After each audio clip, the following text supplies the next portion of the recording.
ಸಿದ್ದರಾಮಯ್ಯ ಅವ್ರಿಗೆ ಒಂದು ವಿಡಿಯೋ ಮಾಡ್ತಾ ಇದ್ದೀನಿ. ಬಡವರಿಗೋಸ್ಕರ ಮಾಡಿದ್ದೀನಿ ಅಂತೀರಲ್ಲ, ಏನ್ ಮಾಡಿದ್ದೀರಾ ನೀವು?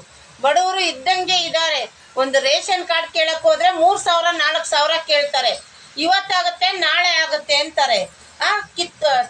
ರೈತರ ಸಮುದಾಯ ಭವನ ಕಿತ್ಕೊಂಡು ನನ್ನ ಮಕ್ಕಳು ಕಾಂಗ್ರೆಸ್ ಅವರು ಇನ್ನೂ ಮನೆ ಕೊಡ್ತಾನೆ ಇದ್ದಾರೆ. ಬಾಳ ಮನೆ ನಿಲ್ಸಿದ್ದಾರೆ. ಇನ್ನ ಏನ್ ಮಾಡ್ಬೇಕು ಅಂತ ಇದ್ದಾರೆ ಹೇಳಿ. ಹಿಂಗೆ ಮಾಡ್ತಾ ಇದ್ರೆ ಪೆಟ್ರೋಲ್ ಇಟ್ಕೊಂಡು ಬೆಂಕಿ ಕೊತ್ತೀವಿ ರೋಡಲ್ಲಿ. ಈ ಕಾಂಗ್ರೆಸ್ ಅವ್ರು ಮಾಡೋದು ಒಳ್ಳೆ ಕೆಲಸನೇ ಅಲ್ಲ. ಏನಪ್ಪಾ ಮನೆಗಳು ಕಟ್ಟಿಸಿ ಬಡವರಿಗೆ ಕೊಡ್ತೀನಿ ಅಂತ ಹೇಳ್ತಾ ಇದೆಯಲ್ಲ, ಬಿಡದಿಲ್ ನಾನು ಇರೋದು, ಬಿಡದಿಲ್ ನಮಗೂ ಒಂದು ಮನೆ ಕಟ್ಟಿಸ್ಕೊಡು ನೋಡೋಣ. ಬಿಡದಿ ನನ್ನ ಊರು, ಇದು ನಾನು ಹುಟ್ಟಿದ್ದು.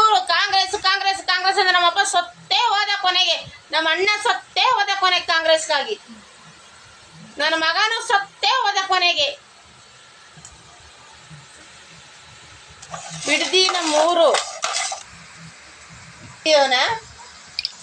ಈ ವಿಡಿಯೋನ ಶೇರ್ ಮಾಡಿ, ಲೈಕ್ ಮಾಡಿ.